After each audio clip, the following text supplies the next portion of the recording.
Welcome to Talkcast, and today for a very unusual episode. Often on this channel what I tend to do is to read books and then comment on them. Very rarely do I interview someone.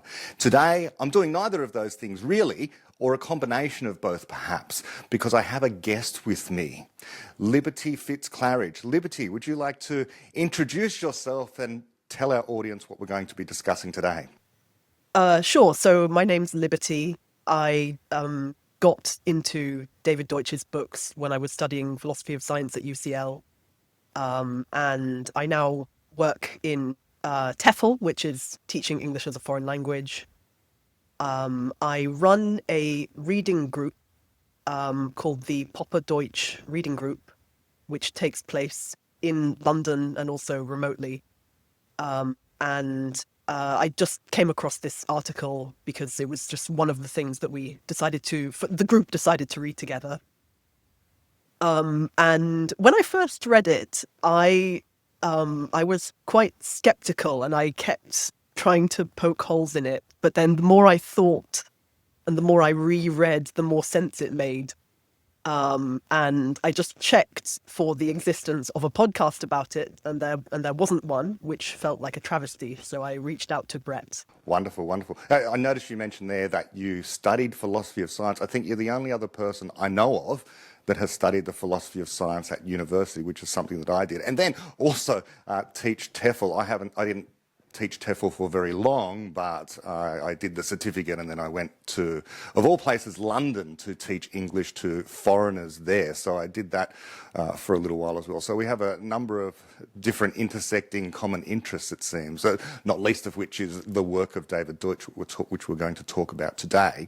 And the name of the article is In Praise of Ignorance. And it's a common theme between the work of Karl Popper, who in fact in Conjectures and Refutations has that, in the entire beginning part of the book, in fact it's a reproduction of a lecture that he gave on the sources of knowledge and of ignorance, which I spent a long time discussing some years ago now, and that's available on Talkcast as well. So this theme of ignorance, and whether it is altogether a bad thing, or in fact there is an upside to ignorance, given that we're fallible, so therefore we cannot have complete knowledge, is an interesting thing to explore in terms of both pedagogy and something that is really, I suppose, hot right now in the community, which is the raising of children. And we've had Aaron Stupple and Logan Chipkin authoring a book recently about the sovereign child, and Naval Ravikant has been on a number of podcasts talking about this. And so we're going to be adding, I think, to that conversation with what David wrote some time ago, because there are new insights here that I don't think that I've heard elsewhere. And yeah, so if you want to take it away, Liberty, unless you have some more introductory remarks, we'll get into this article. Great. Okay, yeah, I'll start with the title, In Praise of Ignorance, David Deutsch. And then it opens with a quotation. Compulsory teaching is the destruction of innocence, forcing the victims to waste the opportunity, which comes only once in each lifetime, to encounter that knowledge for the first time. Which is a quote by David Deutsch from the article. And it's from the archives, first published in Taking Children Seriously, the magazine, volume 31, year 2000. It's interesting. Sorry to interrupt you there, but yeah, it's interesting how David comes back to this idea of ignorance and fallibilism over and again, not merely in his books, but in between this period of The Fabric of Reality, 1997, and then The Beginning of Infinity sometime later on. This is where this article sits in terms of the timeline, I suppose, of David's work. And then there was an article I brought it up earlier, the name of the magazine is Nautilus, and in this Nautilus magazine in 2015, he then goes on in an article titled Why It's Good to Be Wrong, and David has actually said that was a terrible title for the editor to have called that article.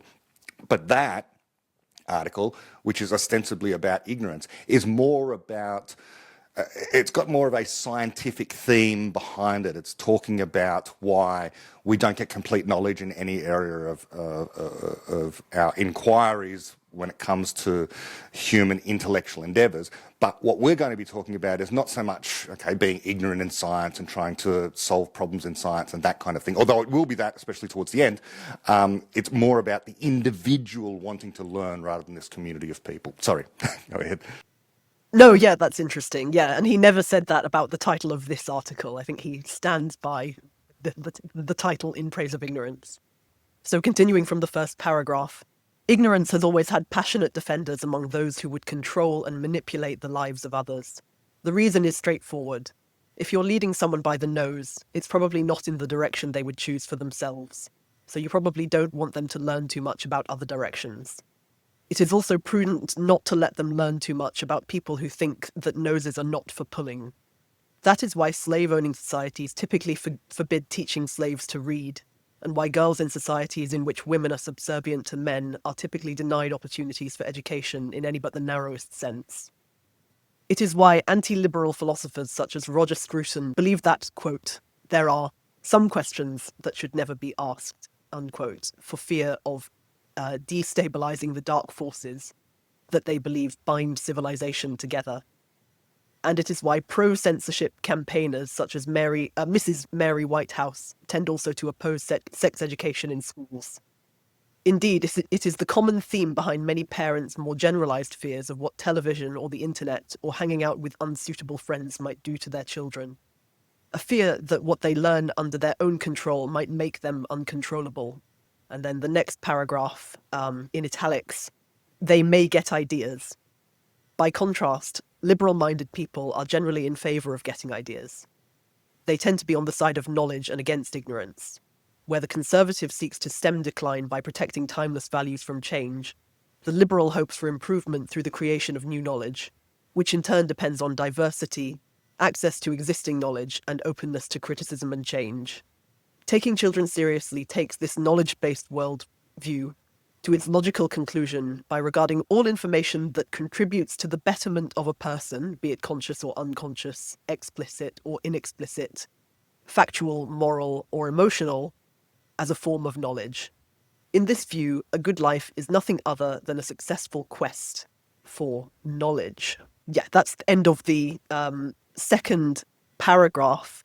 And so just to briefly summarize that, he is saying that traditional approaches to education viewed knowledge as something dangerous, and then by contrast, more liberal attitudes viewed it as a good thing. The more knowledge you have, the better. And I thought that the way knowledge is presented is interesting. So, quoting again, regarding all information that contributes to the betterment of a person. That seemed kind of subjective to me. So if I learn something and it benefits me, and you learn the same thing and it doesn't benefit you, so it's knowledge for me and not for you. But Brett, what did you think about that part? Yeah, my favourite part was the sentence, they may get ideas, that David has put in italics there, because it really underscores the authoritarian drive of certain educators, let's say, perhaps parents, anyone in a position of authority who wants to give or wants to deny knowledge to people who are seeking it. The impulse is, I know better, I know what ideas they might get, so I'm allowed to have these ideas, but they're not allowed to have these ideas because they'll get uppity, they'll challenge my authority or the cultural traditions or whatever it is that we want to hold immune from criticism. But of course, no one should be afraid of being challenged intellectually, whether it's your philosophy, your ideas, your traditions, your culture. It's only enhanced by weathering the storm of criticism by the uppity person who gets the idea of challenging you. You both benefit in that sense. And that's why the proper marriage of, David mentions there, a kind of liberal attitude versus a conservative attitude is this tradition, but of criticism, which allows for progress to continue. Like a parent might get a better idea from their children, but as is often the case, this is always about, in the case of educating or learning or whatever it is, the impulse is, I don't want you to repeat my errors, or I don't want you to learn this lesson too fast, I don't want you to grow up too fast, or something like that. So there's very much the appeal to authority that I think David is pushing back against here. Okay, yes. Yeah, that makes sense. I might just also mention here that what you've just read there, there's, again, this distinction between the liberal and the conservative. Now, for some of our audience, of course, they're going to tend to think, upon hearing the word liberal, something like the leftist political tradition as it's regarded in the United States. But by liberal, we don't mean that. We mean liberal in terms of classical liberalism, of seeking out the new, objective improvement, progress, that kind of thing, rather than the modern instantiation of what some people are sometimes labelled as liberal, which would include the woke movement, for example, which in fact possibly more similar politically to the traditional staid conservative that doesn't want certain kinds of progress. So that's just like a footnote, I suppose. The next couple of paragraphs are interesting, and I'm going to replace one of them because, well, it'll be obvious when I get there. So picking up from what Liberty has just said, she finished with, in this view, a good life is nothing other than a successful quest for knowledge. And I'll just remark on that this is very much in line with what Popper says, all life is problem solving, okay? Or you are a knowledge creator, so what's inherent to you as being a person is this successful quest for knowledge. Going on from there, David writes, quote, yet it would be a mistake to conclude that because knowledge is our friend, ignorance is necessarily an enemy. Most information, even a collection of perfectly true statements such as, and now David lists a bunch of arithmetic sums which are too long for me to read, but essentially are similar to 1 + 1 = 2, 2 + 4 = 6. You know, they're big numbers that are, you know, in the millions or billions. So I won't put them together. You can go to the article yourself and see what the ones are.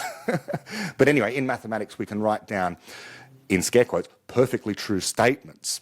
Those, David goes on to say, for most people in most situations are not worth acquiring. This is widely understood, even outside the illustrious ranks of taking children seriously. We know that it is important to distinguish between mere information, however true, and genuine knowledge. Karl Popper liked to cite, quote, from Popper, 2 × 2 is 4, 'tis true, but too empty and too trite. I would rather seek a clue to some matters not so light, end quote from Popper. And I'll just read the next paragraph as well. Knowledge is not just truth. It must also be valuable. Valuable to whom? The only decent answer is to the person acquiring it. Valuable when? At the time of acquiring it, of course. But in this article, I am not concerned with the broader case against compulsory education.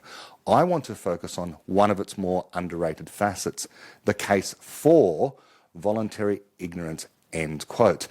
Do you have reactions against that section there, Liberty?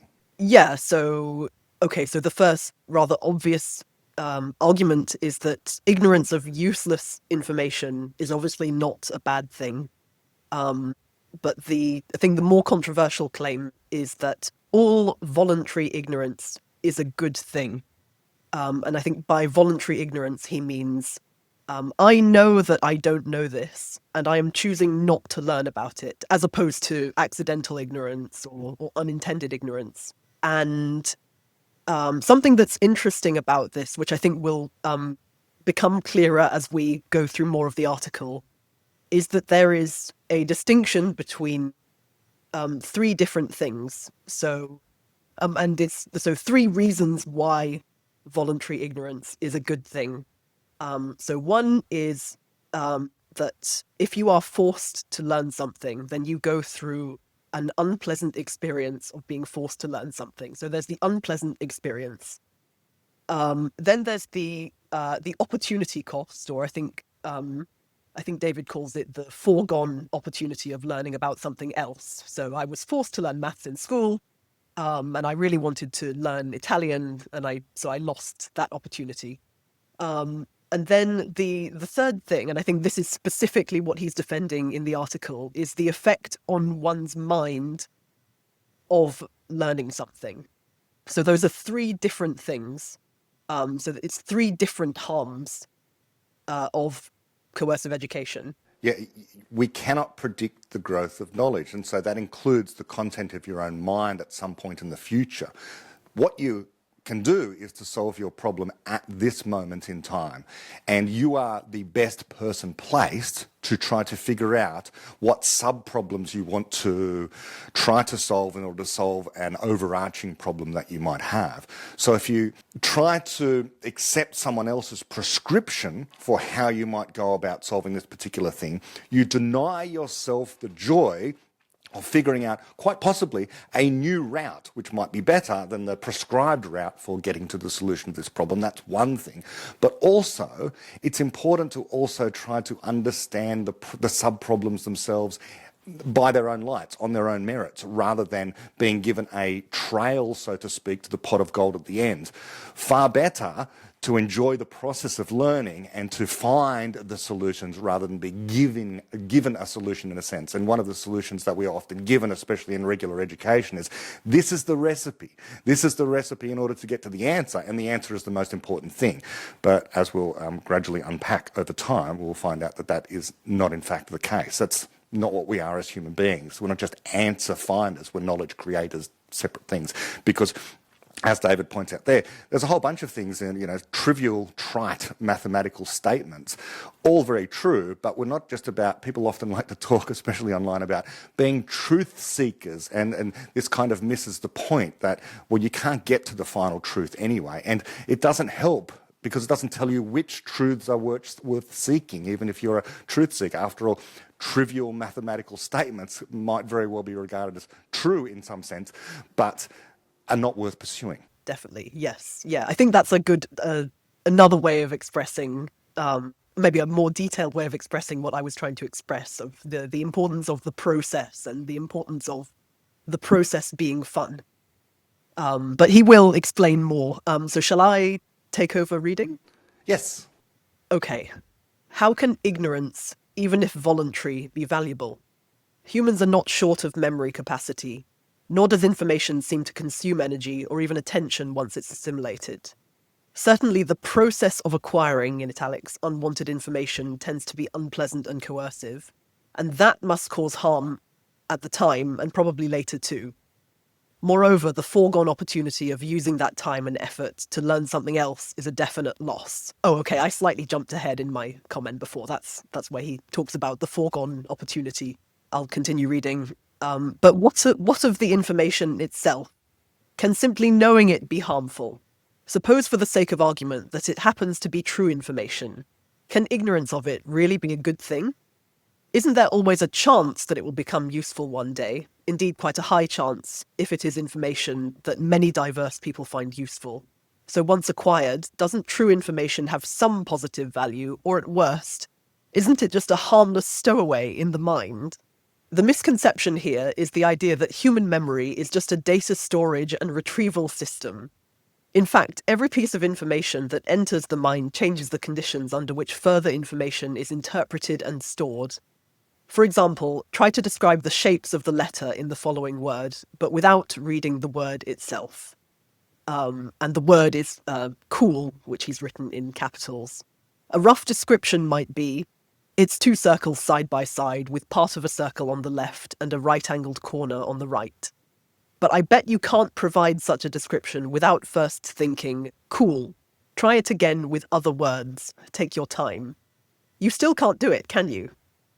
Yet there are plenty of people who can do it easily. Children who have not yet learned to read fluently, illiterate adults, people all over the world who are fluent only in non-Roman scripts. At some time in the past, you too had the ability to perform this simple task, and then at some point you lost it. You lost it at the moment when you gained certain knowledge, which is probably, in the event, much more useful to you. But the example shows that in the human mind, information cannot be relied upon to wait passively until it's retrieved. It acts, and it acts autonomously, to such an extent that if, today, your very life were somehow to depend on regaining your ability to contemplate the shapes of words without reading them, you would have the greatest difficulty in doing so. And then in brackets, this possibility is not as artificial as it may seem. Military Morse code operators were trained in the difficult skill of not interpreting an incoming message until it was complete, to avoid the disasters that could be caused by reading each word as it arrived. Consider the first 3 words of urgent, attack now postponed until Tuesday. So the first 3 words, urgent, attack now. Yeah, this thing about cool and unavoidably reading the word, it reminds me of that old thing that I think, you were told as a school kid, basically, don't think of an elephant. And of course, everyone thinks of an elephant, because how can you not? But, you just replace... So what you have learned prevents you from actually doing a particular thing. So I could just replace elephant with, like, squoggle. I've just invented a new species, the squoggle. Now, if I say don't think of a squoggle, well, you're not going to, because you don't even know what I'm talking about. So this thing about learning particular things, that seems like an innocuous case, but we're going to come to actually reasons why that phenomenon can actually hamper the problem-solving process, the knowledge creation process, learning more efficiently, or solving your problem is basically the thing. Yes, and I think a related innocuous example is something called the Stroop effect. Have you heard of that, Brett? That's where you have a word, or like the word yellow, but it's written in blue, and then you have a whole list of all the colours, but they're all the colour that their typeface is in doesn't correspond to the colour itself, and so you try and read through, and your mind sort of messes things up. Yes, yeah. But I think there are much less innocuous effects, but maybe we should read a bit more before we get to those. Yeah, okay, I'll pick it up. Picking it up from where David says, quote, "So it really can be better not to know a piece of information, however useful that same information may become shortly afterwards. The simple example I have given may depend on accidental features of the brain's architecture, which one can in principle learn to work around. More generally, though, the value of ignorance is no accident, but an unavoidable consequence of the value of the corresponding knowledge. Most people, for example, prefer not to be told the ending of a novel they are reading or the solution of a puzzle they are attempting. That is because reading and puzzle solving are creative activities whose value depends on not knowing certain information. When we are changed by reading a novel, it is not by virtue of having memorized the text, which we do not normally do, but through the thinking, both conscious and unconscious, in which following the plot involves us. Whenever we hope for one outcome, fear another, sympathise with one character and criticise another as unrealistic, wonder how this or that aspect of the situation can possibly be resolved and so forth, we are engaging in creative thought. Not only are we continually creating new variants of the storyline, we are also connecting it with our own real-life ideas and values, including aesthetic values, and revising and improving them as a consequence. If at the time when we are doing this, we know the ending, it is a different experience. Just how different it is depends upon the novel and on the state of our own current thinking in the relevant areas. But it may well be different enough to drain all the value from the experience, or worse." End quote. What strikes me about that parable of the novel, so to speak, is it is isomorphic with learning just about anything. David speaks about reading a novel as being a creative exercise. You are literally sort of creating the story in your mind, a story that has already been created, obviously, by the author who has written this story, and now you are going through the same kind of process that the author went through. People don't get this who kind of reject or are ignorant of Popperian epistemology, I would say, in large part, even if they pay lip service to, will you construct knowledge in your mind or something like that, they still have the bucket theory operating on their mind. So especially when it comes to learning things like mathematics and physics, I was a mathematics and physics teacher for a long time, there was never this idea, really, in the teaching community, that what's really going on is that the student is literally recreating the same process that the scientist or the mathematician must have gone through.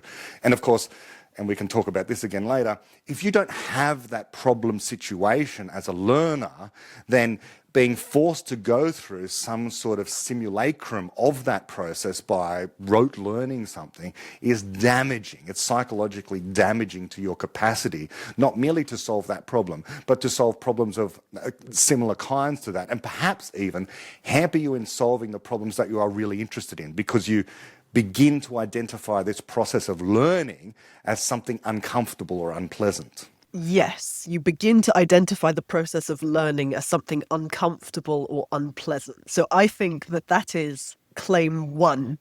So that's the claim that one of the harms of coercive education is the coercive experience.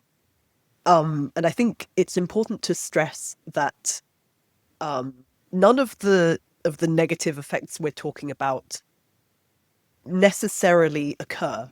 So in principle, you could tell me the ending of a story, and he'll address this in the next paragraph, but you could tell me the ending of a story and I could not care, and maybe it would free my mind to focus on the character development. And then similarly, you could hate maths in school and then develop a love for it in later life. So all of that can happen in principle.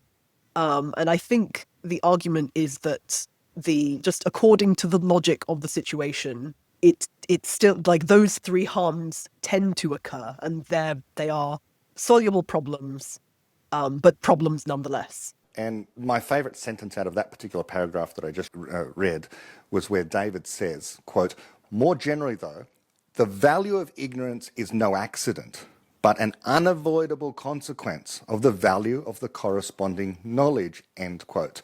And he's going to come to, and we're going to talk about the partnership between Maxwell and Faraday later on, and this value of the corresponding knowledge being allied with the value of the ignorance is really illuminated more starkly there, I think. Yes, and I found this so puzzling when I first read it, and I thought, okay, that cannot be possibly be true. But the point is, in the same way that a spoiler will spoil the fun of reading a novel or watching a film, an educational spoiler will spoil the fun of any pursuit of knowledge. Would you like to take the next paragraph? Yes, some people prefer to know the ending of certain books. They read the last chapter first. But that is just another case of the same phenomenon. Such people, at the time when they're reading the last chapter, prefer to be ignorant of the preceding chapters. The value of this ignorance may, for instance, be that it allows them to be dispassionate about whether the story ends happily. Possessing that knowledge may allow them to think more freely while reading the remaining chapters, because they need not fear that the plot will lead them into an emotional trap. When it comes to textbooks in academic subjects, very few readers read them from cover to cover, at least not voluntarily. Indeed, I guess it's rare for any two voluntary readers of a textbook to cover exactly the same material, let alone in the same order. Okay, I did have a comment to make about this. Well, maybe a slightly trivial example would be, so because I work in TEFL, teaching English as a foreign language, and lots of what we do to help adults learn English is we give them exercises. And I've had this experience with learning languages as an adult myself, and the exercises are really fun if you don't know the answer. And if you give me the answer, then it will destroy the fun of it, because the fun thing is working it out myself. Yes, and this is similar to, let's say, not exactly the same, but similar to mathematics class, where quite often anyone who's proficient in mathematics will know that given some problem, or usually just some mathematical puzzle, there will be many, many different routes to getting to the solution. And it is spoiling the fun of mathematics, for those of us who happen to find it fun, to be told this is the particular path that you should follow, when you may very well have found something more efficient and indeed more enjoyable, rather than some laborious way in which the mathematics teacher has figured out to come to the solution. It's kind of like playing chess. There are many ways to, an infinite number, or effectively infinite number of ways to have an enjoyable game and possibly win, but you don't want to follow a particular recipe necessarily necessarily. What you want to do is to discover for yourself. It's just like taking a walk through some lovely landscape. You want to not necessarily walk the well-trodden path, interesting though that might be. It's more fun to actually discover something that people haven't perhaps seen before, or that you weren't thinking was going to be there ahead of time because you were told about it. In fact, that's an analogy for this. Is it better to go on a walk where you don't know what you're going to encounter along the way? Or is it better to have already been shown photos of the entire, or a video indeed of the entire walk, and here you go, now you can go and do it? I'd rather the first thing than the second, although I can see benefits in the second. Still, it is going to be more fun to discover, because we are creatures that are excited by newness, by originality, by creating something, finding out something new. Yes, I think that you would want blurb level pictures, so a few little hints, but not giving away the entire. Not like, I think some hiking maps have a picture every kilometre, so I guess you wouldn't be using those. Yeah, you don't want to unexpectedly walk off a cliff into the lip of a volcano, for example. Well, you want to know what clothes to take, and you want to know roughly. You want some information about the terrain. Is it my turn to read or your turn? Why don't you take it? You take it away. Okay, I think he just elaborates on what we've been saying in the next paragraph. To abstract a little further from these cases, people have diverse preferences about what they want to know. About whether they want to know the endings of books in advance. But everyone who benefits from reading a book cares about the order in which they read the chapters. They care because the knowledge that they obtain by acquiring this or any other information depends often critically on the order in which they acquire it. Moreover, the order that is best for one person may be worst for another, and a person who cares most about the order, i.e. ignorance is most valuable to them, when the knowledge in question is greatest. In all these respects, what is true of reading books is true of all learning experiences. Yes, and this is something that I've written about previously. In fact, one of my first blog posts, I think, was about the poverty of compulsory education kind of thing. And over the years, people have prescribed what students should learn. And I know when I was basically a toddler going through infant school kind of thing, the fashionable thing was, what everyone was being told to do was learn Japanese. The future is Japanese. Australia is going to be very close to Japan, and so if you're not learning Japanese now, by the time you become an adult, you won't know how to deal with all of these Japanese people that we're going to have in our society. Now, of course, that didn't come true. It became Chinese after that. Everyone was supposed to learn Chinese. It never ceased to be the case that people were told, learn mathematics because you're going to need that. Of course, learn coding was another thing as well. So rather than having this diversity of interests that people could pursue and flourish, because no teacher, no educator, no politician can predict what kind of knowledge is going to be needed in the future on the level of the society, much less for any given individual person. And it's all about not merely being taking away or spoiling the love of discovery, let's say, that goes on in certain mandated curriculums. But it's also, again, as I say, foisting upon people knowledge in such a way that it causes them to think that this learning thing is actually an uncomfortable exercise where the authorities from on high deliver you the information as some kind of fluid and you have to fill up your bucket with the fluid, and that's not a particularly pleasant thing. On pain of punishment also, by the way, which we can add that into it. So not only are you told you've got to learn this, but if you don't learn this, we're going to either call you a stupid person because you've performed poorly on the test, let's say, or we're going to do something even more punitive. You know, you're not allowed to have your lunch or something because you didn't learn the lesson in time, whatever it happened to be, whether it was learning Japanese, Chinese, mathematics or coding.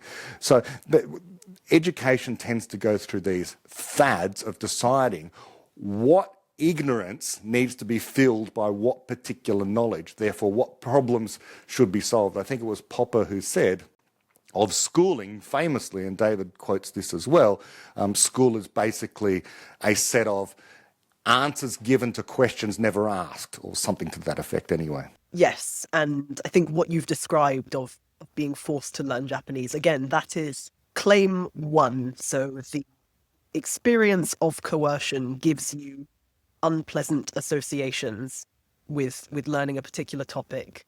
And yeah, and then the fad-like nature of things that people decide are compulsory to learn in school is important because, as you say, you might be forced to learn something and then have no use for it.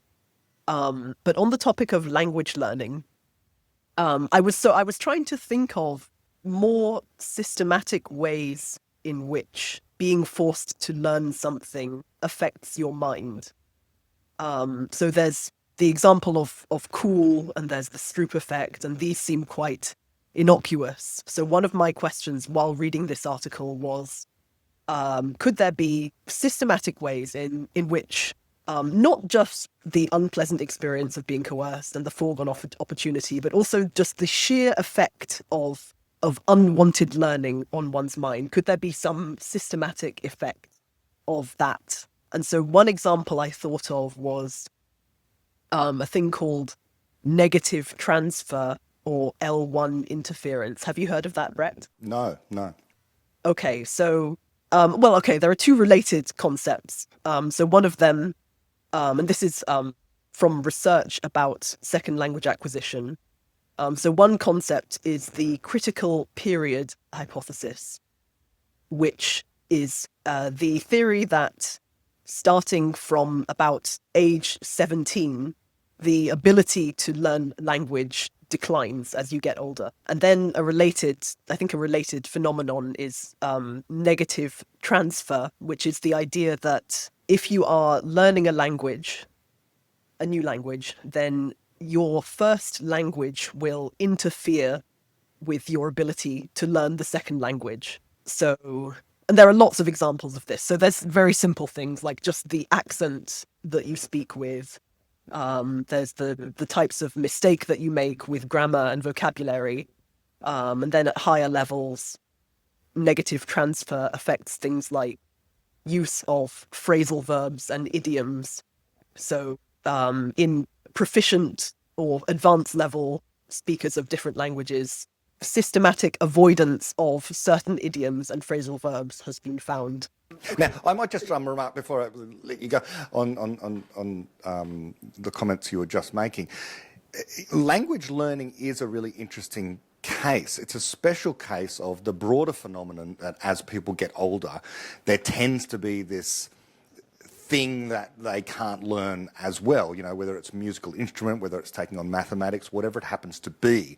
And I did discuss this with David himself, and my theory, which I don't think he thought much of, but my theory was, well, perhaps what is happening over time is we are learning the wrong lessons. In particular, we are learning all of the ways in which we don't enjoy learning. In other words, anti-rational memes are sort of accumulating. We have to learn these things over time, and that is actually actively causing us to fail to be as creative as what we otherwise might have been. And so perhaps this goes some way to explaining why it is that children, unencumbered by punishments or being uncomfortable during learning, are able to learn so quickly precisely because they're not embarrassed about, especially in language learning, just having a go, just trying. Whereas the older you get, you feel a little bit silly about making these new kinds of noises that you haven't made before with your mouth, and it sounds ridiculous to you, and you don't want to sound ridiculous to someone else. So that also happens in learning a musical instrument, or perhaps having a go at mathematics. No one wants to appear to be silly the older they get if they're not a particularly good learner, but children don't have any such affectations, I suppose. Okay, interesting. Yes. But it might also that is just a random theory I had. It could also be the case, as many people have said, it could be a physical thing. It could literally be some structure of the brain or a slowing down of the memory or whatever it happens to be. I don't think it's that, because there are exceptions to the critical period hypothesis. So there are recorded cases of people who have learned languages. I heard about a study of, I think it was a woman living in Egypt, and she learned an English L1 speaker, and she learned Arabic and fooled Arabic speakers into thinking that she was a native. I think it was a conversation on the phone, so they couldn't guess her ethnicity.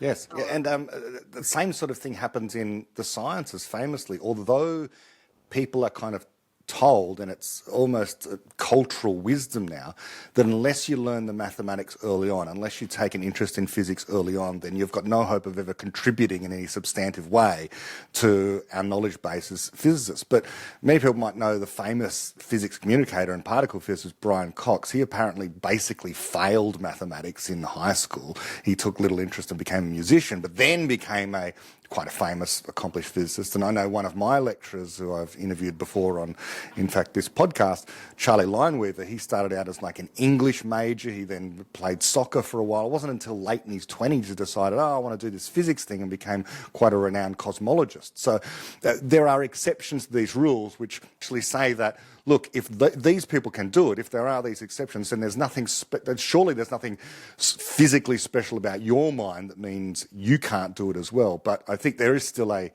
mystery there, which might come down to little more, I don't know what you think about this, than people just, they figure out what they're interested in and what they're not interested in. And even though some people like me, I sort of say now and again, I really want to learn Korean because I really like Korean. I go to Korea now and again.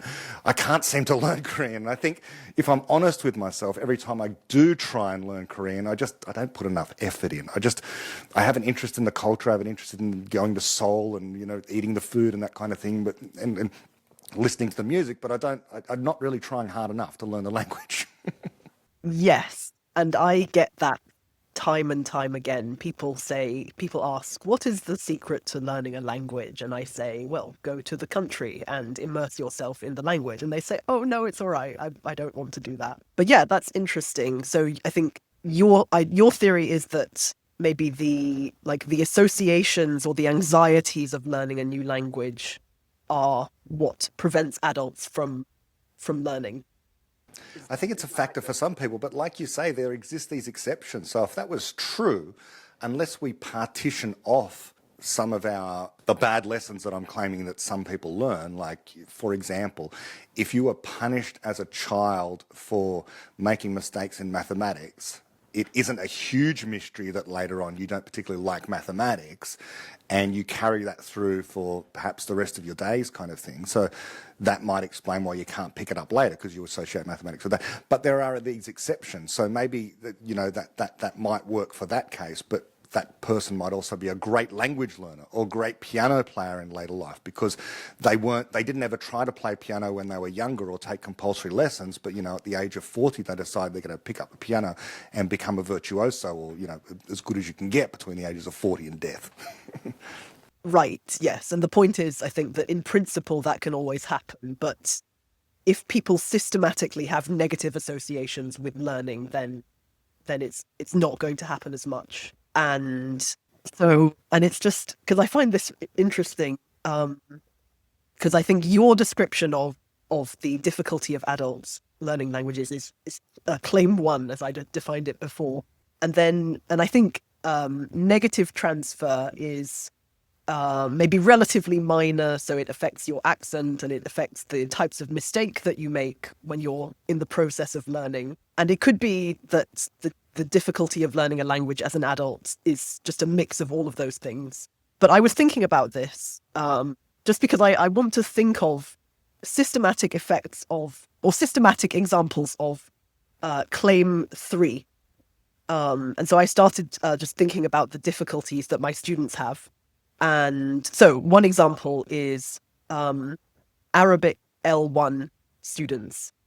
And this is of a huge generalization, but they tend to be very good with speaking fluency, and then just medium at learning grammar and vocabulary and listening skills. But then they particularly struggle with learning the English reading and writing system.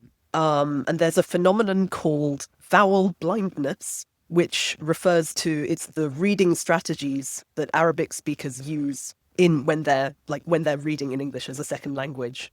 So there was one study which looked at, it tracked the eye movements of, I think it was comparing Arabic L1 speakers and then either English speakers or speakers of another Roman alphabet language. So just monitored them reading and tracked the way their eyes moved, and found that Arabic L1 speakers systematically focus on different parts of a word when they're trying to decode its meaning.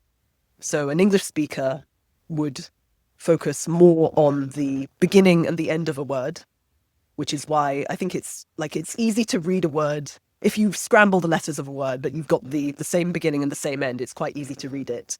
Whereas Arabic speakers focus on the consonants and ignore the vowels. And that's it's like a different pattern.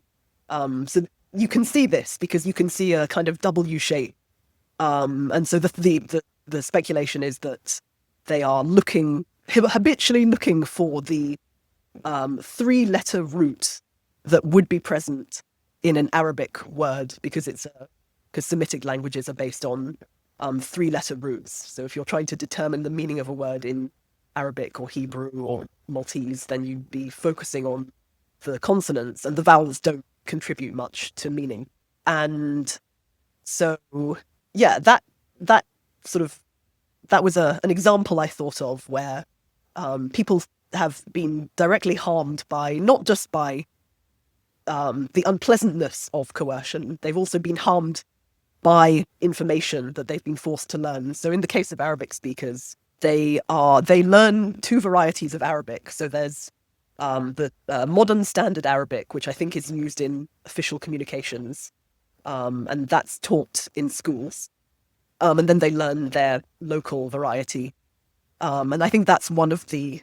So research has pointed to that. It's called diglossia, which means speaking 2 varieties of the same language. That's been pointed to as one of the things contributing to vowel blindness. I was listening to an interview some time ago with an archery coach who coached, sort of Olympic level athletes kind of thing in archery. And their comment was something to the effect that they would much rather have a complete novice and train them up to be Olympic level than someone who was highly proficient but nowhere near Olympic level, let's say. Because the highly proficient people had learned techniques that allowed them to get the bullseye on a certain number of occasions.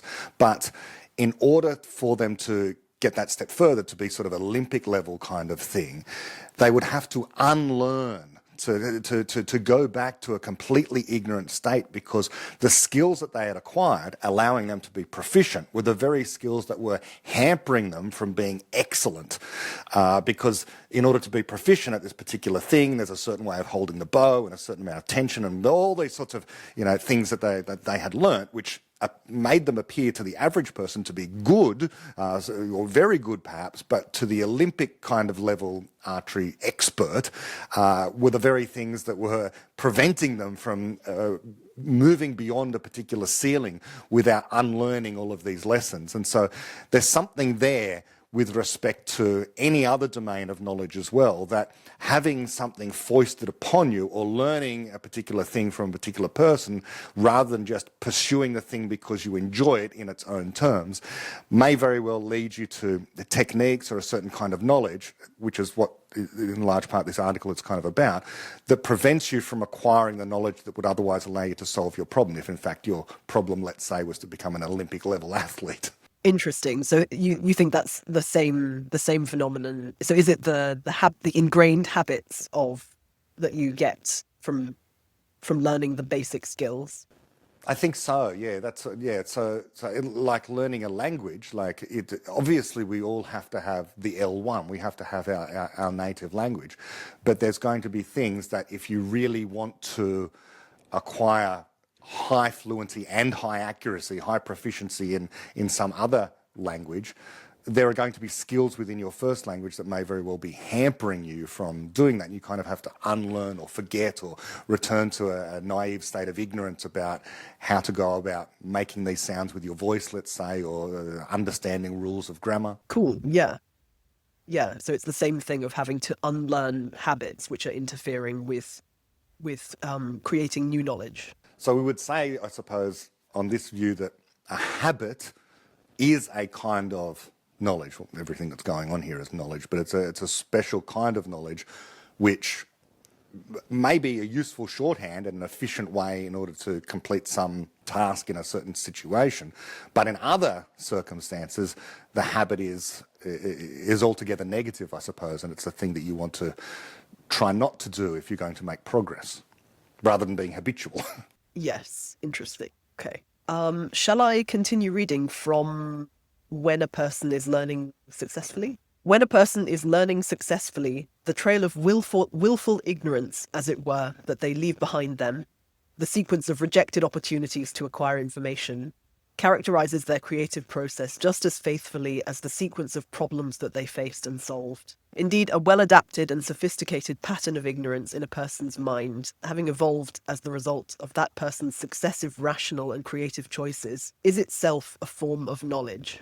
Many forms of knowledge, I think perhaps all sufficiently deep ones, can be regarded equally well as knowing how to get something right and being ignorant of how to get it wrong. We recognize this when we say of a person who has persevered and triumphed in her chosen endeavor, she just doesn't know how to quit.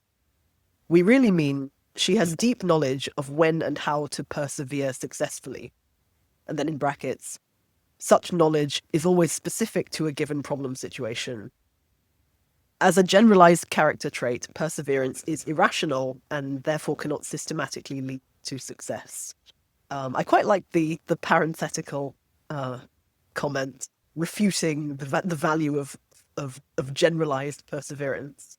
So it depends what you're persevering in. Yeah, that is reminiscent of discussions that David has had recently and others about having a goal-driven life. You know, you should set yourself a goal, especially if it comes to something like learning, and you persevere in order to achieve the goal. But in either case, you end up with a form of failure. Either you don't get to the goal and so you regard yourself as having failed, or you actually achieve the goal, in which case there's this feeling of this deflated sense of, oh, well, what now kind of thing, because you've achieved your goal. And so rather than that kind of plan of action, just have a stance of problem-solving, interest and curiosity about the world, in which case you won't need to persevere. There won't be this perspiration that one needs to go through so much. Everything then is going to be inspiration, and you're just moving from one interesting problem situation to another.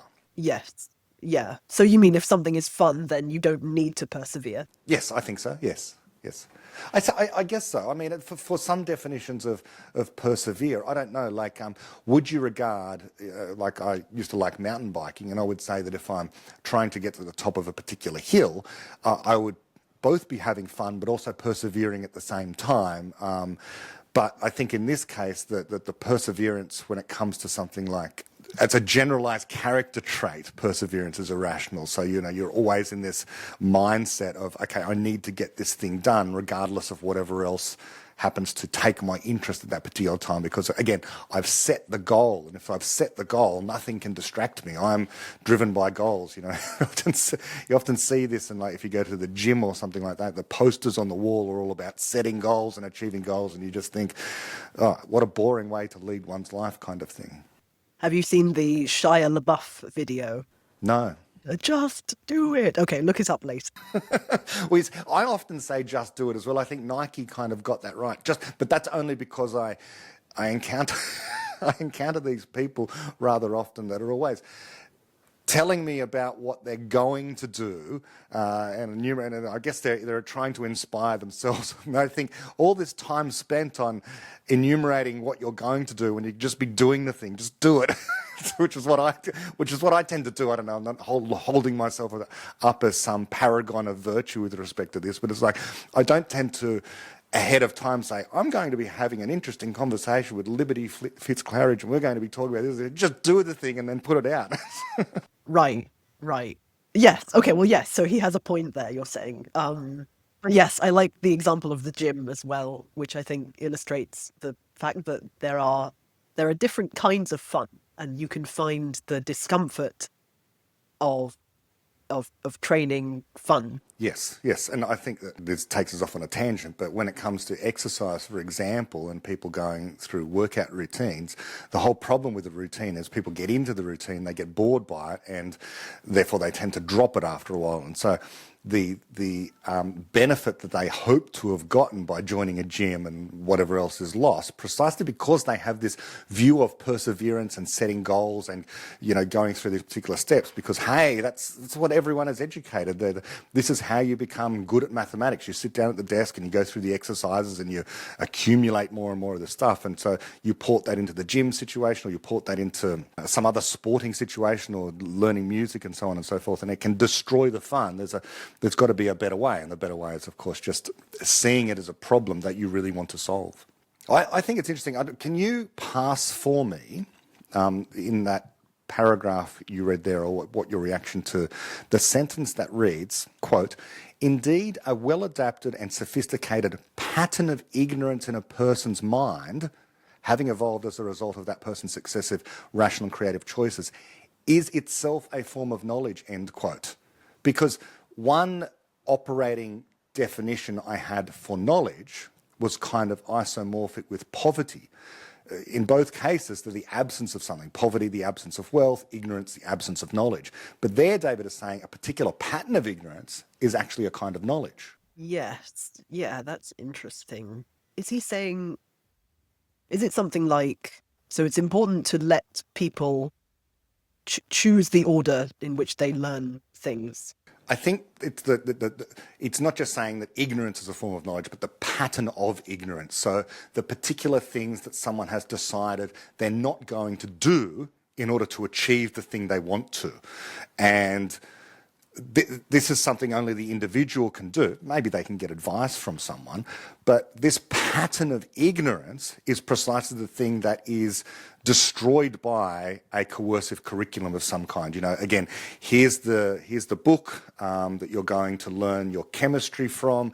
This is the way in which you're going to understand how chemical reactions are done, and so on and so forth. So you're not allowed to develop a pattern of ignorance. The pattern of ignorance, if you like, is foisted upon you. So if you really are interested in learning chemistry, for example, you aren't figuring out how to solve the problems. You're just given the recipe for solving the problems. And so because of that, the pattern of ignorance that you otherwise would have learned, because that would have been, you know, part of the things that you decided were irrelevant in order for you to get to the answer, you're never allowed to discover.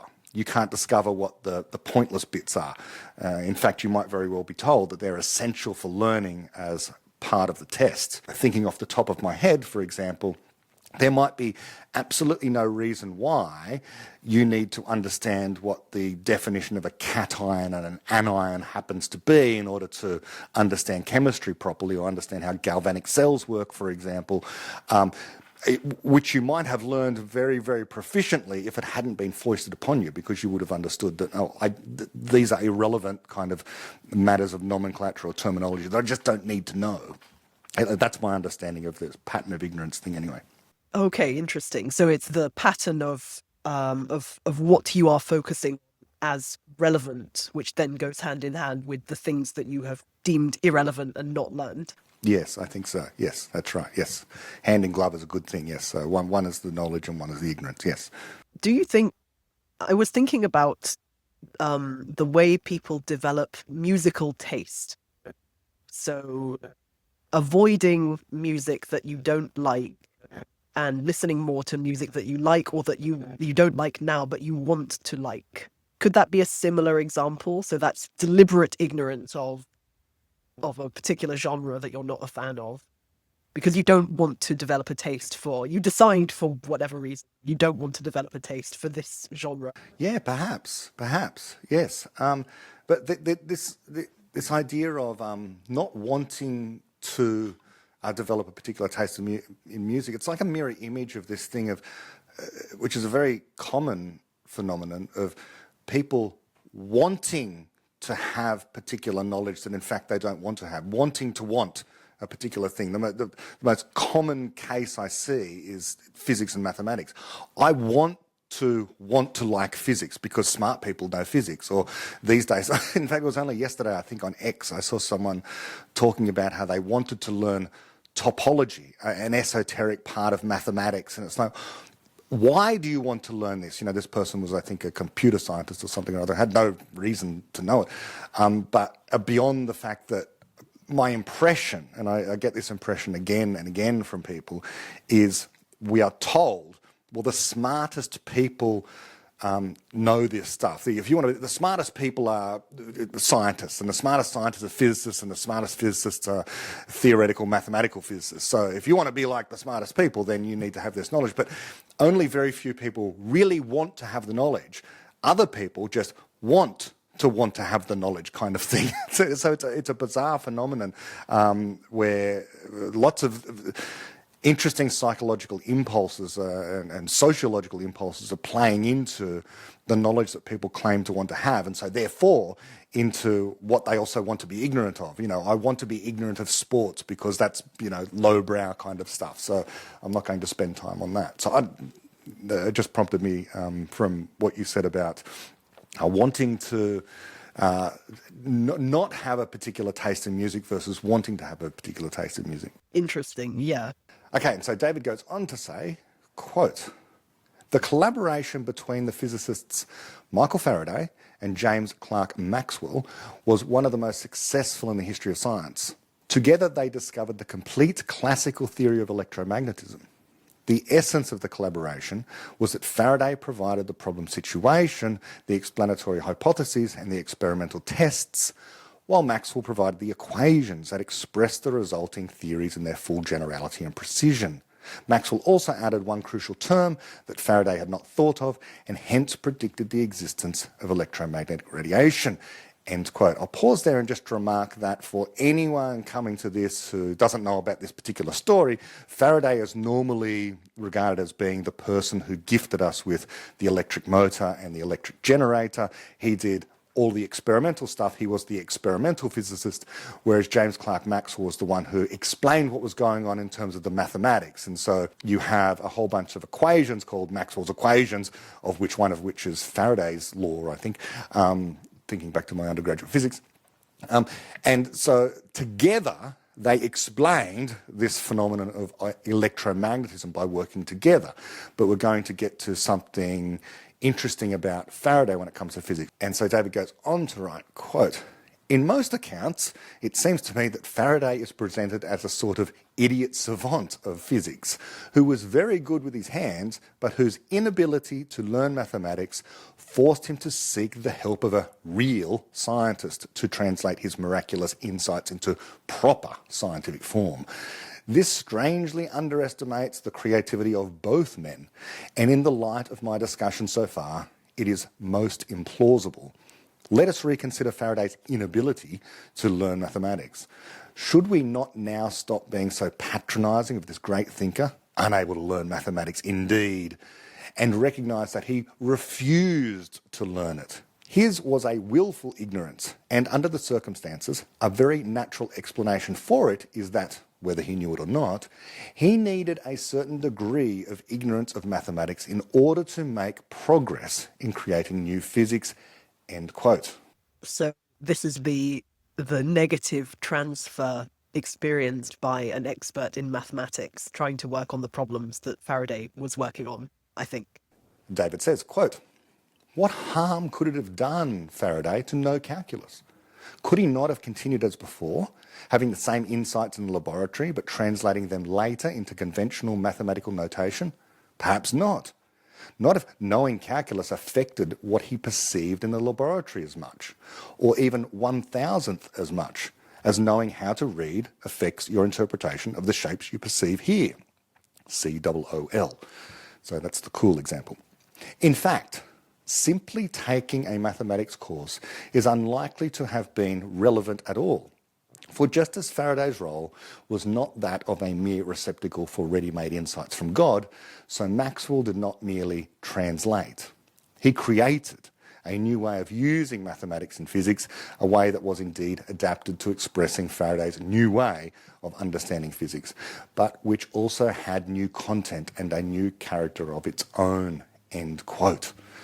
And so my takeaway from that bit there is that learning mathematics may have done Faraday harm for all we know. And it reminds me of, David tells the story of Feynman, and Feynman who said that there may be no more great physicists. So in our era, we'll never have another Einstein, basically, according to Feynman, because of this phenomenon of physics teaching and the way in which people are forced to go through a standard curriculum which destroys a problem-solving part of their mind. And you can repeat that, basically, that argument against, not having any more great physicists for mathematics and for everything. No one needs to force anyone no one needs to be forced to learn to count or to learn to read. Children love learning stuff in general because they immediately recognise that, learning to speak, learning to write, learning to count solves their problem. And so children love to learn. People love to learn in general. So just forcing stuff upon them can hamper their ability to be creative, because the very thing they're trying to create, in the case of Maxwell there, is new, is different to anything that has gone before, and perhaps learning the mathematics, which may very well have told him, for example, that there's no point doing this experiment because I can already predict using mathematics that it's going to fail. But that would be to presume that mathematics, or your understanding of mathematics, is some sort of infallible God. And if you do a mathematical proof or solve a mathematical problem that says there's no point doing the experiment, then if you think of it as some sort of inerrant God, you won't do the experiment. But Faraday was unencumbered by that kind of thing. Faraday just decided, no, I'm going to do the experiments anyway. And in fact, learning the mathematics might be the very thing that would prevent me from trying these things. Interesting, yeah. And I think that you could generalize that to academic research in general. People are expected, so if you want to do research on a particular topic, then you are expected to read everything that's been published on that topic. And so then all of your effort goes to just familiarizing yourself with the research on that topic. And then you've kind of lost whatever inspiration initially made you want to do research. And if I'm not mistaken, for this reason, David deliberately does not read articles on the topic that he's researching until he's written his article. Aha, that's very interesting. And yeah, not wanting to belabor the point when it comes to physics, but what is known by everyone seemingly in the scientific community, what is known but just isn't so, is that as physics makes progress, the language in which the physics is expressed mathematically becomes ever more complex. And so we moved from algebraic understanding about how motion worked to Newton using calculus to understand things, to getting into quantum mechanics and relativity, which became more mathematically intense. And so the next step is supposed to be yet more mathematically complex into things like string theory, which very few people understand at all. And the lesson that Feynman has, and there's a wonderful lecture out there about the relationship between mathematics and physics by Feynman, where he says he thinks that quite possibly it could be the case that the laws of physics will turn out to be like the rules of a checkerboard, mathematically simple in a way. And so these people, encumbered by knowledge that culturally they're taught by the scientific community or the physics community that you should become highly proficient in these very esoteric areas of mathematics in order to make progress in physics, might very well be wrong. And so as an aside, David is working on constructor theory, which doesn't appear to have such highly sophisticated mathematical apparatus behind it, not yet anyway, and it seems to be a more simple way of viewing how to make progress in physics. And so this is, again, why standard curricula in areas like science and every other area of human intellectual endeavour can hamper the possibility of making progress individually and civilizationally as well, because people are being told, look, this is the track that history has shown us. So if we look in the rearview mirror, we can see that things have become more mathematically complex, whether it's in physics or chemistry or anywhere else. And so therefore in the future we just extrapolate almost induction-like and predict the growth of knowledge that way. But the next big discovery might come from someone who is largely ignorant of mathematics, let's say, in the same way that Faraday was. 100%. Shall I continue reading from thus Faraday's ignorance of what Maxwell knew and for that matter, Maxwell's ignorance of what Faraday knew, were not defects in their respective intellectual makeups, fortuitously remedied by each other's knowledge. These people were not mentally disabled.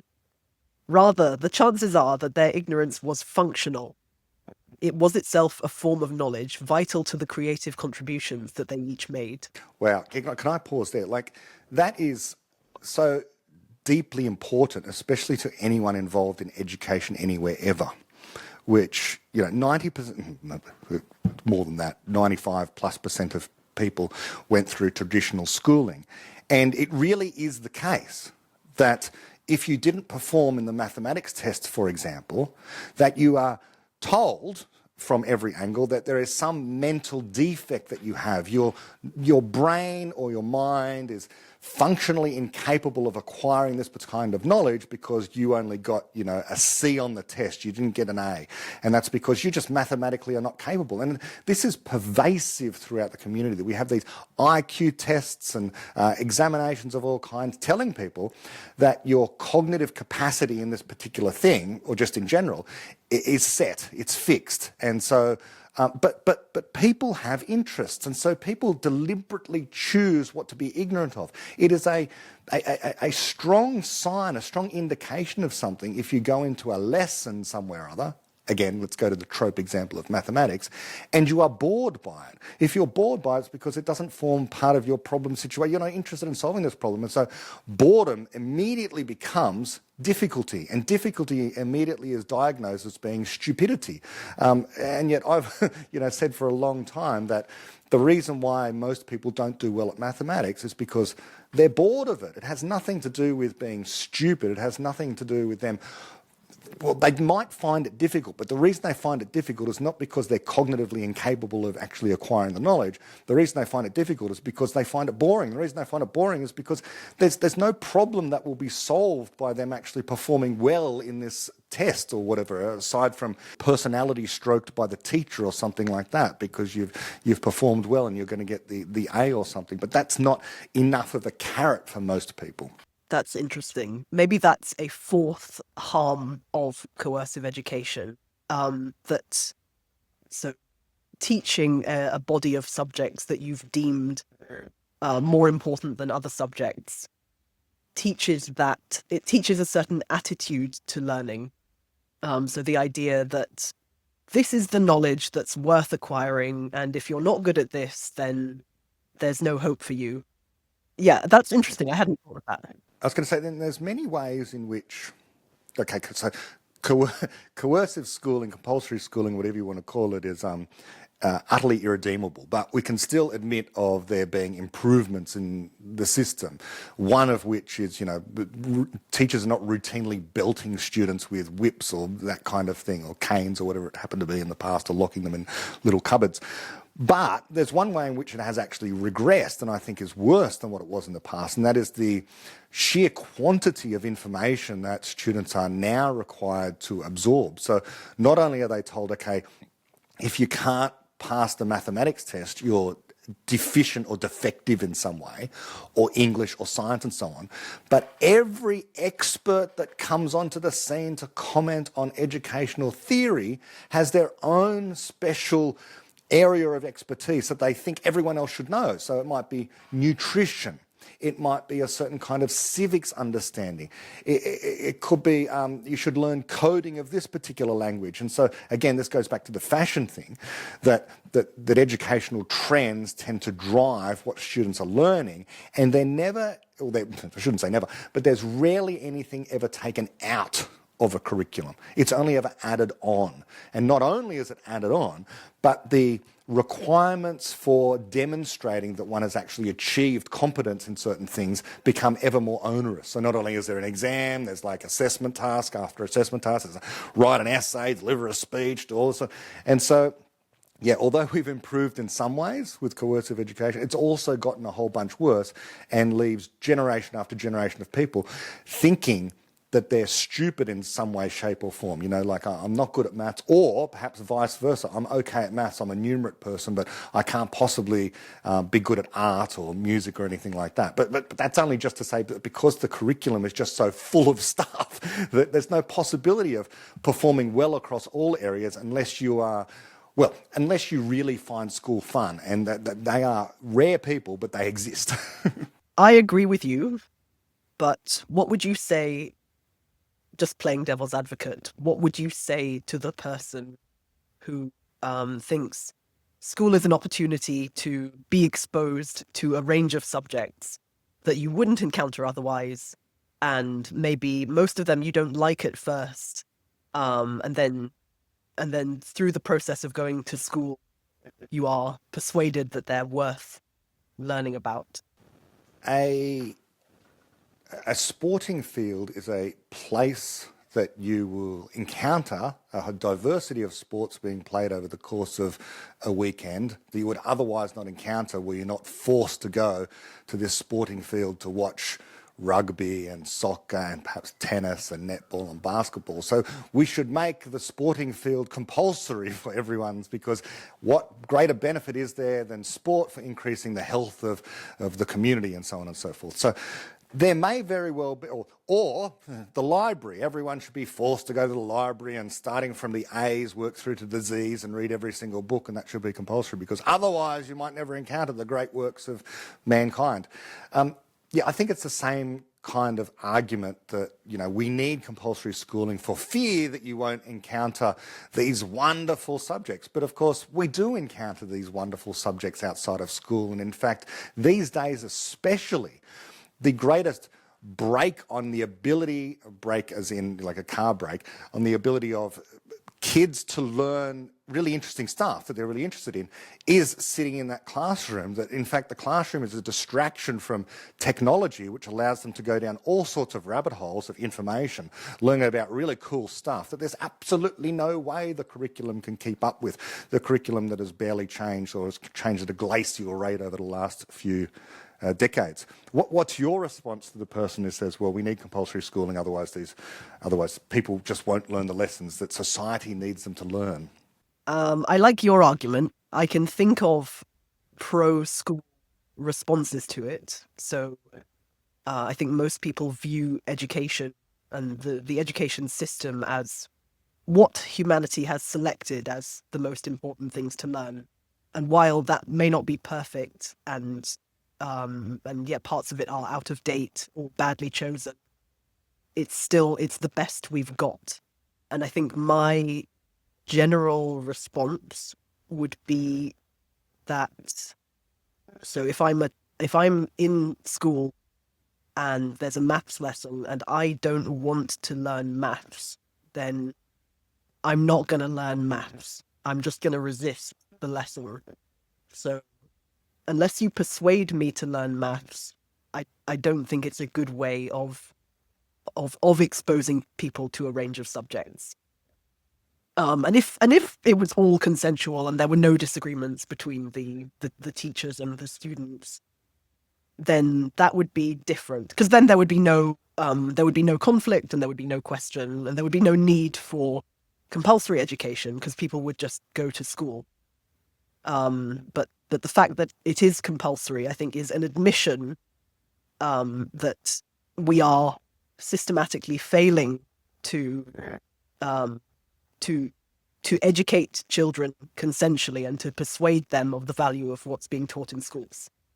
Yes, and my deepest reservation, if I have any, about it's one of those things where I've talked to people about how you will sometimes see capitalists arguing with libertarians, arguing with anarchists and whatever else, and, you know, arguing amongst themselves about the best ways to liberty.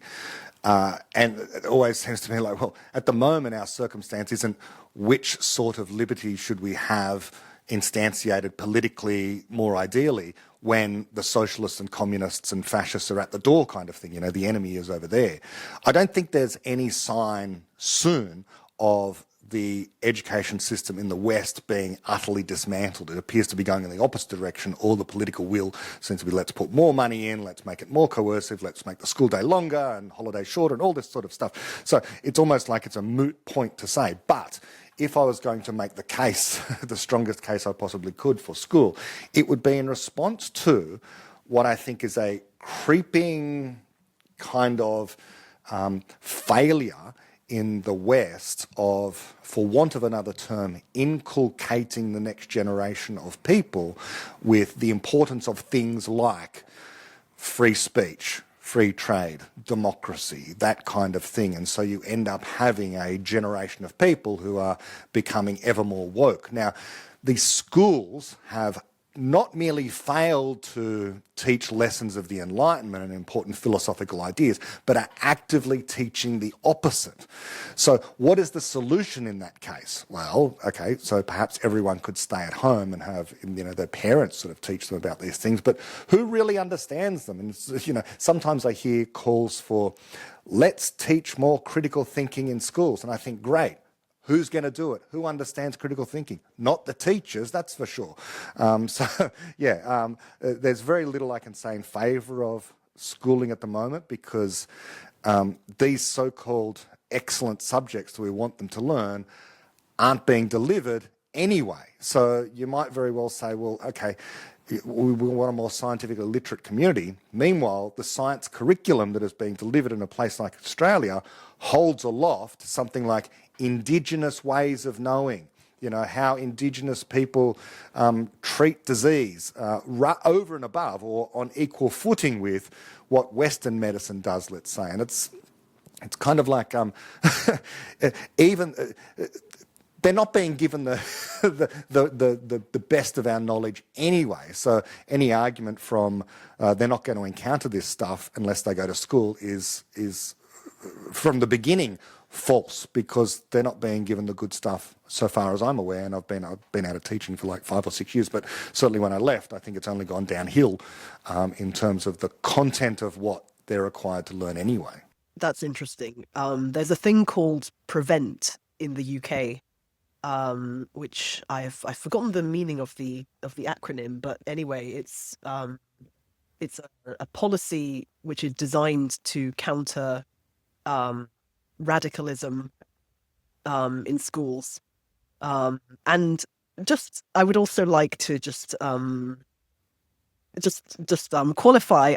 So first of all, I agree with you, but I also want to qualify my agreement by saying that for many people, school could be the best thing. It could be far superior to the alternative of being educated directly by their parents or not receiving an education or just hanging out with their friends. So, but yeah, I suppose the arguments that we're talking about are there are better alternatives to school and they are more available than most people think. Yes, yeah, that's another argument I've made myself at times as well, having been a school teacher, is that there is admittedly some number of children out there whose situations at home are utterly horrible. And in fact, in those situations where they've got, let's say, abusive parents or something like that, school is a refuge. And the caring of the teachers is not to be dismissed lightly in those situations where the only form of attention and care some of these children are going to get is indeed from teachers and the protection of a school, because going home is hell. Now, this is again not an argument for compulsory schooling. It's more like an argument for, well, the government has a role sometimes in helping children who are being abused by their caregivers. Incidentally, I heard that most cases of child abuse are reported in schools. I think that's just because schools have a reporting system rather than it being specifically more common in schools. But yeah, that's interesting. Yeah, and of course, the trusted adult idea. So it's not the only adults that most children are going to ever talk to are going to be family members or the teachers at school. And so if the only person that you know of in a position of authority or power who you can talk to about your abusive parents is the teacher at school, then no wonder that's where the reports are being made. Right, right, okay, yeah, that makes sense. We are tantalizingly close to the end of the article, and I think we can finish it. Shall I continue from... Okay, David writes, "At this point, I must borrow a term from the enemy. The term is innocence. Innocence is ignorance that the speaker approves of.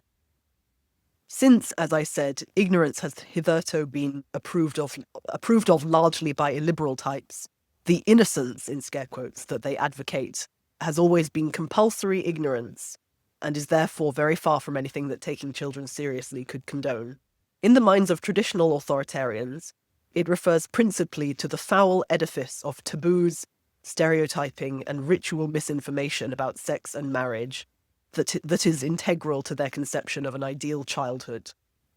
Similarly, in the minds of the naturalistic mystics who have captured current intellectual fashion, it refers to some fantasy of a past in which children were brought up at one with the trees and the flowers, and we were innocent of all technology."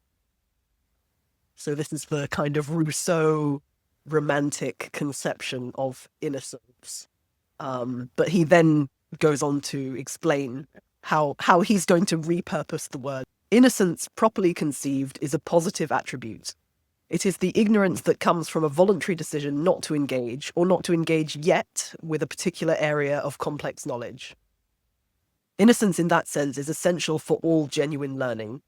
Compulsory teaching is the destruction of innocence, forcing the victims to waste the opportunity, which comes only once in each lifetime, to encounter that knowledge for the first time." And I'll just pause there. Oh, yeah, sorry, go ahead. Just to, I suppose, reify what has been said there, this idea of compulsory teaching being the destruction of innocence is, having gone through your entire 13 years of schooling, let's say, then you may very well think you have a good idea of what, I don't know, name your subject. Science is my area, so you may very well have a thought in your mind that, well, I've done all these years of science study. I know it's boring. I know I'm not interested in it anymore. There's no point me ever thinking or reading about this anymore because, hey, the teachers have spent the last 6, 7, 8, 9, 10 years teaching me this stuff, and I know I don't like it. But of course, a genuinely innocent person, unencumbered by compulsory teaching, will never discover that science, in fact, isn't boring because they weren't taught all these things that they found boring. But there might be very well some area of science yet to be discovered, possibly could have been discovered by them, pushing all of humanity forward, but they'll never take that path because they think they already know what the content of science happens to be. Repeat for every other subject as well. I don't like music, I don't like playing the piano, I don't like doing any sort of instrument because I was forced to go to those lessons at school. But if they didn't learn that in fact it's not boring because they got to innocently pursue some interesting instrument after they left school, they might very well have become a virtuoso in that particular instrument and be performing on stages. So yeah, compulsory teaching is responsible for, I would say, hampering civilizational progress almost more than any other phenomena in society. Absolutely. And I think, yeah, that's interesting. So I've also noticed this just working in education, that people come to their learning experiences with baggage. So they might... So I often hear comments of, oh, well, I wasn't very good at English in school, or oh, I wish I'd paid more attention in school. And I want to qualify this again, and I hope you don't think I'm being difficult, but so school does not necessarily destroy ignorance. So the fact that something is no longer new, you could rediscover it. But yeah, I think the point is that, like, overwhelmingly, that's not what happens. And like you said, people come away from school with the attitude, okay, well, I've tried this and it wasn't fun, so I'm not going to try again. And I think David gives an example in the next paragraph. Do you want to read that, the last paragraph? Sure. Okay. So David goes on to say, quote, "It is no wonder then that pumping information prematurely into people's minds simply triggers emergency procedures that do everything in their power to shield the recipient from the content of that information, and that the usual result is the permanent destruction of the recipient's ability to engage with information of that type. How many people have a feeling that there is something rich and wonderful in science or mathematics or in Shakespeare, but that it is somehow inaccessible to them? Is that not a tragedy? If they could have acted on that same impulse innocently, at the moment when they were ready, what then could possibly have spoiled those rich and wonderful areas of knowledge for them?" End quote, and end of the article. It's a powerful way to underscore what we've both been talking about through this entire article, that being delivered things in a compulsory way when it's not part of your problem situation, you're just not interested in it at that time. And I always go back to the triggering thing of mathematics, because it is the one area that on the one hand, people are told, you really need to learn this. It's, the smart people know mathematics, learn mathematics. And then in school, because they fail the test or they don't perform as well as what their friends do on the test, they tend to associate mathematics in particular as being an unpleasant experience. And then having left school, many people will then decide, okay, I want to try and learn mathematics, but they've still got this baggage, but they carry with them the lesson, not only from school, but also from wider culture. And that this is not disappearing anytime soon at all. I think I mentioned earlier that, okay, well, people tend to have this hierarchy going on in their minds. Like, I don't know, something like sporting people. Well, if you're a sport, you're a low IQ person. Slightly above that is, this is what I'm saying, many people kind of implicitly have operating on their minds. Sporting people, low IQ. Artistic people, slightly beyond that. Social scientists, humanities, slightly beyond that. Scientists, slightly beyond that. The smartest scientist is the physicist, and then maybe today we might even say the mathematicians are the smartest people of all. People have this hierarchy in their mind. They're gifted this hierarchy from school and from wider culture. And so should someone dare to decide, having left school and failed at mathematics, to take it on, or to take on physics or something else that they were told was hard and which they failed at, they can no longer perform as well as what they might have, precisely because they associate learning these things with difficulty. And they associate it with difficulty because it was boring at school. And it was boring at school because there was no reason for them to be solving these problems that they were being told about. And so they're not innocent anymore. Now, there are rare exceptions of people who, having performed badly at some particular subject at school, can indeed go on. But the existence of these people, although in principle says that anyone can do this, in practice, many people are still going to carry the emotional baggage. And I don't think the education system, or the psychology of learning, whatever you want to call it, is sufficiently refined to figure out how to undo the damage that is done by accumulating this kind of baggage. But there must be a solution there, maybe something that the Popperian community can try and figure out. How can we learn to unlearn the bad lessons of school if we happen to have been suffered through compulsory curriculums? That would be a cool problem to work on. Yeah, maybe like a really quick hack for unlearning. Just like wipe the memory. That would be cool. Yeah. How to find things fun again that you now find boring, or you've been taught are boring in some way. It sounds a bit sci-fi. How do you selectively deleting your memories? But I think what you say is true, and there are exceptions, but I think the exceptions just prove the rule.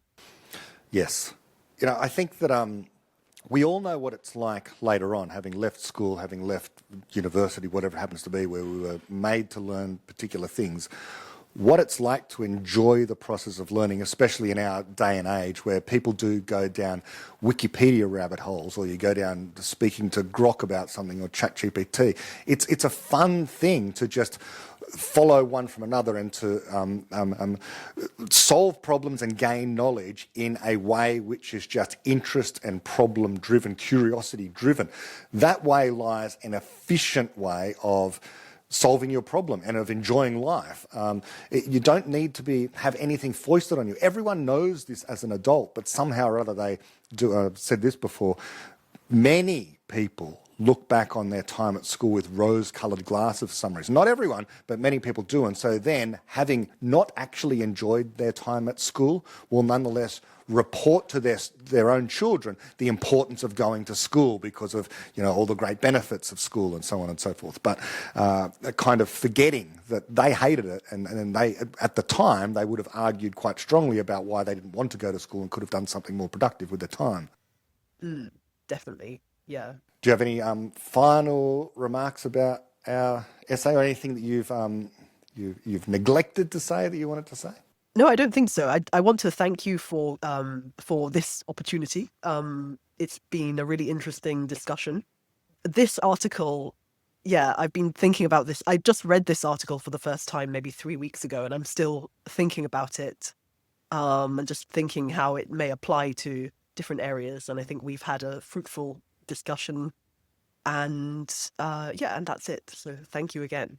Oh, thank you. Yeah, I think, as I said at the beginning of this discussion, there's this thread that runs through the work of Karl Popper and David Deutsch about knowledge and ignorance, and the place of ignorance in coming to develop a deeper understanding of how the growth of knowledge actually works, and what indeed a person is and what a person can accomplish.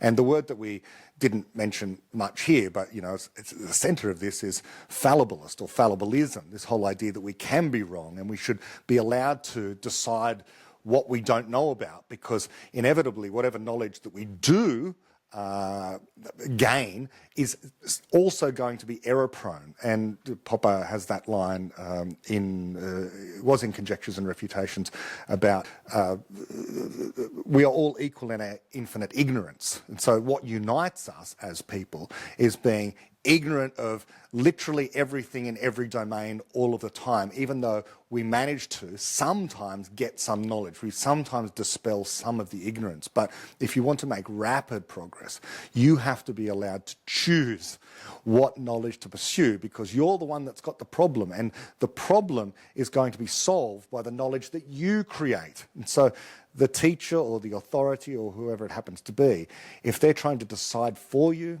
what the problem is, what particular bit of ignorance needs to be cured, so to speak, with the dogma that they're going to introduce to you, it's going to have many problems, all of which many of which we've articulated today. So yeah, thank you for this discussion. It's been fantastic. Great, yeah, good summary.